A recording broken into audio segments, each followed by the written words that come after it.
Hey guys, welcome you all to the new segment which I've started called as Conscious Coffee. So today we'll be discussing about skills, upskilling, how it is helpful, is it important, how it is going to help us in getting jobs, or how it is going to help us in our future. So let us start our Conscious Coffee segment. As the trend is going on, all are talking about upskilling, upskilling, upskilling.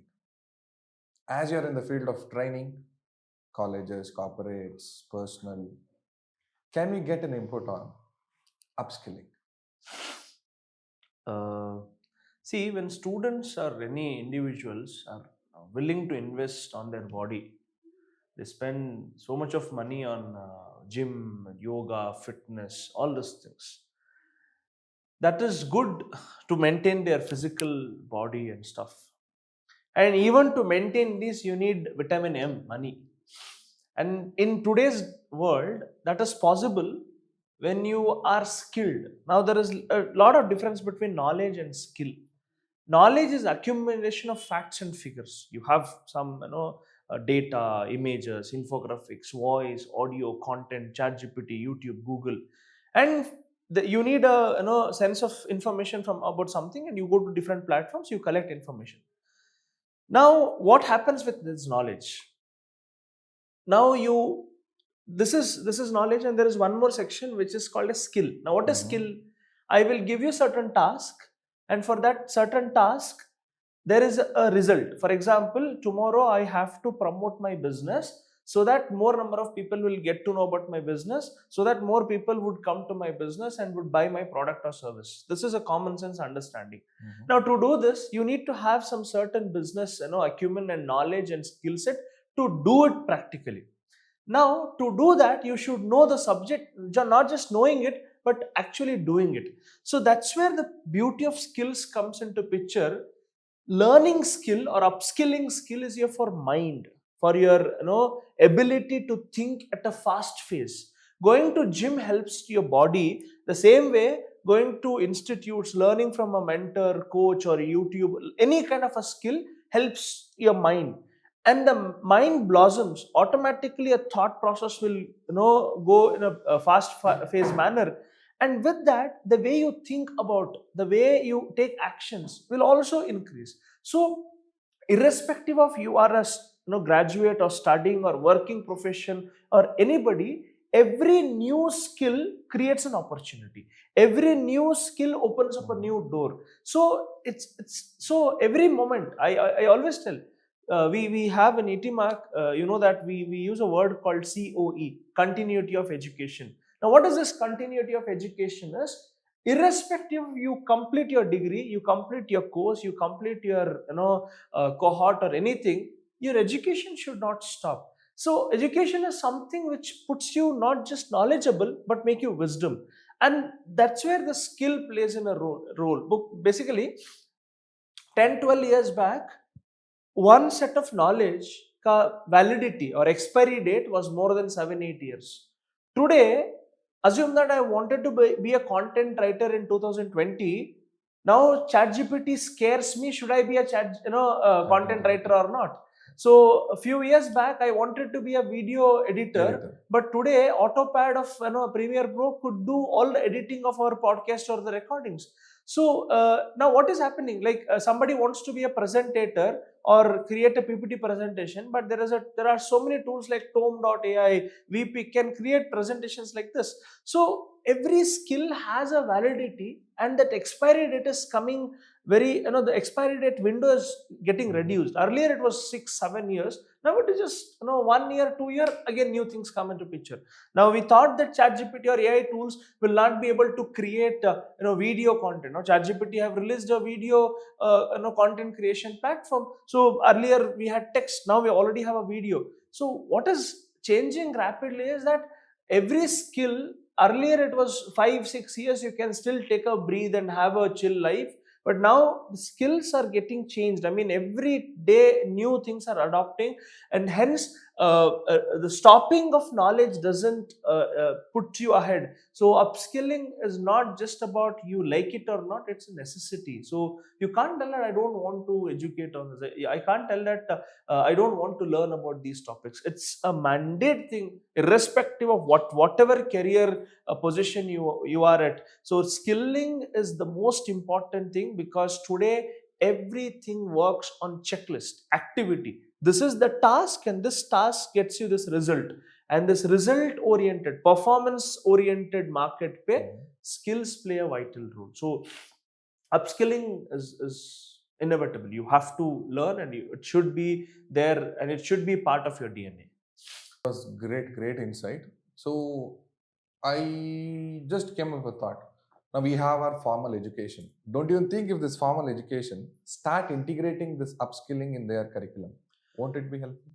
Absolutely great, but you need to understand there is a lot of difference between college and out of the college. Like, assume that we are not a part of college, but we help to be in the college in couple of days. In the sense, like, we go to colleges to teach and we come back, we go to corporate, we teach and come back, we go to school, we teach and come back. Some people come to our online programs and they learn and they go back. And we also help companies and organizations. We are not completely into the organizations, we are a part of some organizations. So now the biggest difference between college, I mean, you asked a question, why can't we integrate? Yes, but college is academics. We are into industry. Now academia has a pretty deep protocols. You have dean, principal, HODs, and the professors, assistant professors. And you have a lot of protocols. And you have exams, you have internals. So academics is more of discipline. You have to come in morning 9 o'clock, submit your assignment, make sure that you come in formals. All this is academics. But industry doesn't work in that way, because in industry you are a part of situation. So irrespective of whatever depth you integrate the professional skills into the college, you're still imbibed to it's all pseudo, it's not real. But the moment you come out of a college, when you work for a company as a marketeer or a finance guy or a designer or a video editor, you get into real time situations which you can't create in the college, because you again, people know that it's a pseudo creation. So that is pseudo creation which happens, it's not real. And it is very important for academicians to understand that irrespective of how much ever you integrate the realism in college, see, it works in tier 1 cities and big colleges. Now, not that every college has that decorum and ecosystem. What if you go to a tier 2 city and expect that same kind of opportunity in that place? Impossible. So that time you have to be dependent on somebody who's at this a scale, who could help students. Actually both has got an ability to understand the market, and the same time he can pour the same knowledge to students. So somewhere I feel not everybody would be okay to integrate at the fullest level in academics part. So it's very good to have an integration, because somebody who understands and go to daily situations and work on it and bring real-time solutions to the college and imbibe them inside the college would be a good win-win situation. So it should walk in parallel, not apart. So walking towards parallelly makes more sense than just going at a different space. Excellent thoughts. So now, as we are speaking about upskilling, can you help us and our viewers in telling them what are the in-demand skills right now, and how do they choose the correct course for that? Okay, I have a very different opinion on this. What normally people do is people think that courses are in demand. I feel industry will be in demand. Let me explain what is the meaning of it. Assume that somebody learned about digital marketing. That is a skill, but he is working in a small company called as very small company in tours and travel. Let's take tours and travel company, a small company. You are a digital marketer, but you work in a tours and travel company, but in a small company. Your payment will be less, or you might earn less. Yes. but somebody who's a digital marketer but works in a very big company and his package is high. Now, both are in same industry, tours and travel, but he is earning less and he is earning more. Now, will you blame skill? No. No. Will you blame industry? No. Hmm. So then what is the thing? It is only about where you are. That matters a lot. For example, I am a HR. Where? In which place? For which company? So you need to always choose industry first. That industry, in that industry, what skill I can sell? I'm a designer in a fashion industry. Good. I'm a designer for tiles industry. What they'll do? I'm a designer for a bakery which is in next gully. What they'll do? But I'm a designer for a food packaging company. Both are into food, but for what is your skill set? So courses will always be in demand. You do for example, people have this thought process that I'll not do BA because there's no much scope for it. I'll tell you. Assume that you have done your BA in economics and assume that you got an opportunity where you're working in a government secretariat or economic policy makers and working with bureaucrats. Okay, now only you are getting that opportunity. The competition is less, market is less. Now, for example, you are an engineer, I'm an engineer, you are an MBA guy, I'm an MBA guy. You want to be a marketeer, I want to be a marketeer. Finance, HR. Then so many people are like everybody are same. But assume that you're taking a different path. There is a department in Manipal University called MA in Ecosophical Aesthetics. Very interesting subject. Very few people might be knowing about it. Now it's an industry where very few people would be actually knowing what is this industry all about. So the problem is that cores are always in demand. Skill will always be in demand. Maybe the method of utilization will be different. See, earlier people were sitting just to erase the background.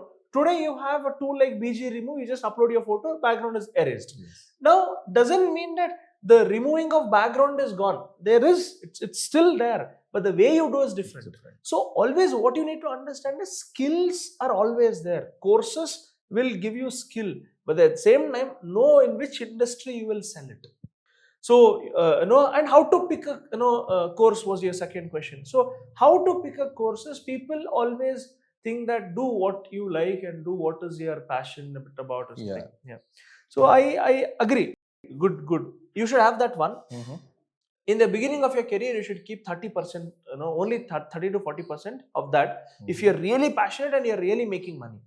And remaining 60 to 70% is what I recommend students or anybody is do something which is in need of that moment. For example, when do you think that all this Ambani, Tata and all these people were fortunate or they were passionate about starting?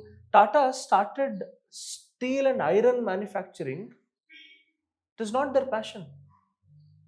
They can't tell that I was very much passionate about iron, rods. No, boss. They wanted to create employment for people. Yes. Narayan Murthy was very much interested to create lot of employments for people.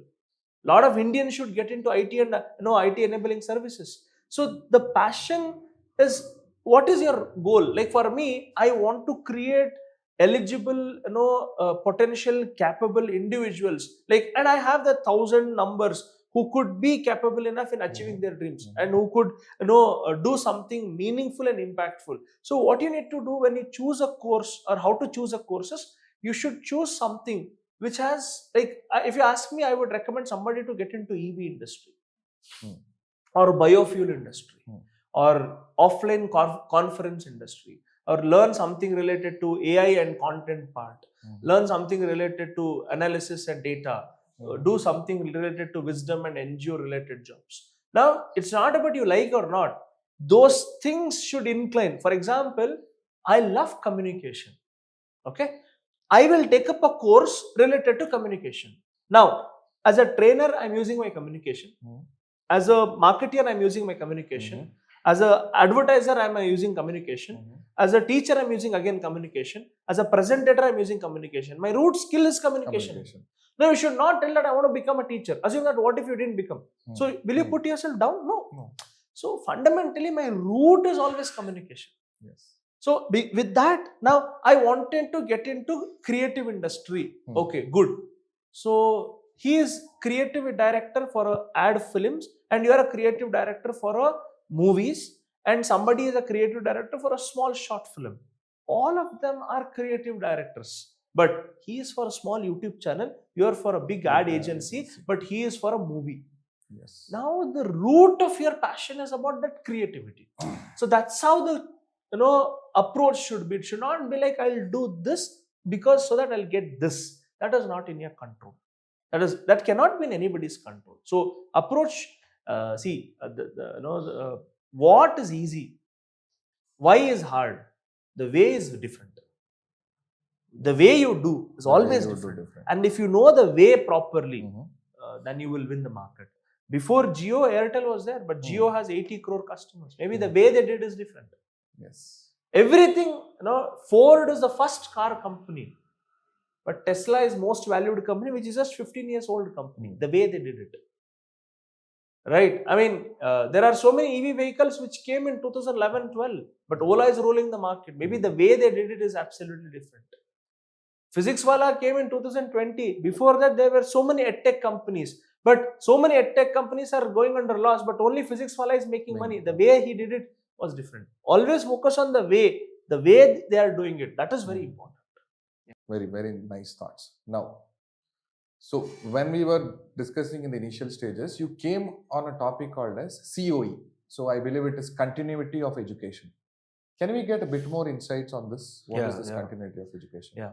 See, I never feel that nothing will complete. Nothing for that matter will have a finishing. Okay. For example, when I studied engineering, somebody told that you completed your engineering. Oh, okay. What is that completing? Somebody told that yesterday I was in an MBA college. I asked them, when you will finish your course? They told another 3-4 months. Okay. When you will finish your studies? They told another 4 months. Oh, basically you don't study after 4 months. So that's where, I always love this word called COE, continuity of education, is that you have to continue your education irrespective of you finish your course. See, no course, no degree is meant to complete. It is meant to compete. You're not completing anything, boss. You are competing with market. If I learn digital marketing, I'm not completing the course. I'm competing others as a digital marketer.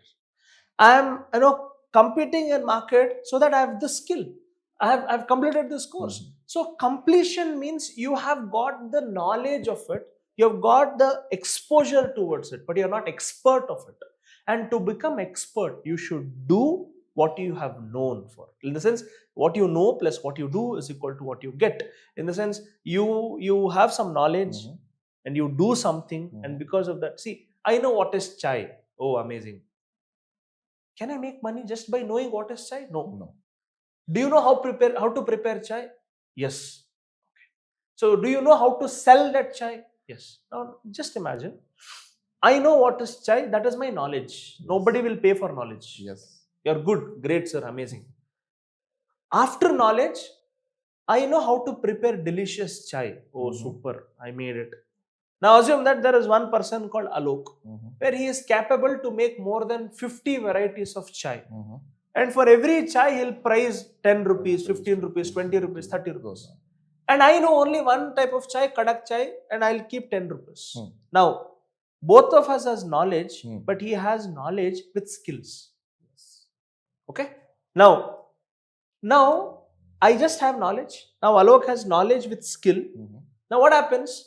He also has one more ability to sell that skill. For example, he understood that this gully may there are a lot of working professions and IT professions, and they need chai in the afternoon. And let me prepare good delicious chai so that people would come and have in our place. Now there is a good tea stall that he has kept, and he started preparing chai.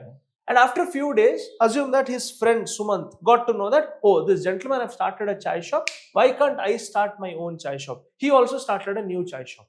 Now what Alok did? Oh, somebody started a chai shop by understanding the competition. Let me introduce sandwich. Let me introduce Maggie. Let me introduce automatic pani puri water vending machine. Now what happened here? He is continuously upskilling himself, continuously knowing around the market, and he want to break the barriers by implementing new things. This automatic pani puri vending machine was his ability of research, his ability of being different in market. And to be different, you need courage. And you can be courageous only when you are capable with knowledge. And that comes when you continuously keep on updating yourself. So continuity of education is something which I am very much the word came to me because I feel that you cannot complete with education. It's an ocean that you can't take it at any point of time. So you just have to pick according to whenever you need. And to understand your need, you can't stop studying. So just and anything that is helpful is always important. So anything for that matter. So any good knowledge will never waste. So you just should know. In this course of discussion, I would have told about companies, I would have told about some facts and figures. It's because I have studied somewhere, right? So Misho tells us very interestingly that if you agree on something with me, then you have already experienced it. Yes. If you have agreed on something with me, then you have already experienced it. Basically, you already know that particular thing with your initial knowledge. Basically, we all have that knowledge with us. Now, the COE makes you eligible to connect it with it. That's the beauty of it. Nice. So, just moving bit off topic, when you just told the comparison of the way they do things is different. Maybe post-COVID, the notion of education is completely changed. Before it's like go to school, study, sit. But after COVID, it's like online. We have multiple edtech brands like Byju's, Physics Wala, Udemy, Unacademy. What do you think? Will offline education sustain or will online boom it? How do you think it works? Always, see, I don't want to differentiate between online and offline. See, for example, who told that online education started in 2012 or post-COVID or pre-COVID? Online education started when YouTube started. Online education started when Google started. What educating means? What you search something, you get information, and you feel nice about it. Who told that online education started only when a company started teaching people? You thought that somebody teaching you is education. No. You learning on your own is also education. Yes. Multiple ways of education. Now, the problem is that people are thinking that, Physics Wala or Byju's or Unacademy or ETMARK, any some company, if they teach, that itself is called as online education. No, boss. I have my student called Shreyansh. There are so many topics that he has learnt on his own, without any teacher, without any guide, by using ChatGPT, Harpa, Gemini, and all other tools, and with YouTube and Google and online digital library as a platform. Now, he's a literate guy to understand the importance of all these things, and he's learning on his own. So now the question is, online you want to learn on self-based or you want to learn mentored by somebody? This is the question. Now you want to go into Ekalavya model of learning or Arjuna way of model of learning. What is Ekalavya model of learning? You want to study on your own. That is Ekalavya model. Arjuna model, you have a Dronacharya who can come and teach. You want a mentor to learn or you want to learn on your own? When you have this idea, you are clear about it. Online education will be there. So I always tell this, you learn online with on-road knowledge. You have an online education, but with on-road knowledge. When your on-road knowledge is not clear, then your online will not fit into picture. So everything should go together. So I feel both will be there. Both will. Online gives you opportunity to reach out to more number of people and mentoring, but offline gives you that exposure and experience and the realism. So both are needed. I mean, both will be there, should be there, and nothing will change with respect to education, and it will be the same. Again, the way they do it would change. They'll incline both into same plate, and you will taste both. And you can't tell that I'll not eat and I'll not this. Yeah. Very interesting point of view. Thank you. I never thought it in such a way. Thank you. Great. So we'll come back to our final question of the day. So we were talking about skills. How will skill help us in getting a job or getting a freelancing opportunity? skill gets you ability to do task. The task is basically an activity. That activity helps a company to accomplish that task. The task has a price value, and that price value is given to the company. As you are part of this task, you will get paid for it. Simple. Without skill, you don't have ability to do it. When you don't have ability to do it, then you will not get paid for what you have done. So skills will help you to get things done, and for making it done, you'll get paid for it. Simple. Online answer. So let's not glamorize that skills बहुत important है. किस चीज के लिए? So just to do some task, and that task has a price tag, and you should be the owner of that price tag. Simple. So thank you, Jaichit sir. It was Thank a you. great, insightful discussion. So it was a very conscious session with coffee. Thank you.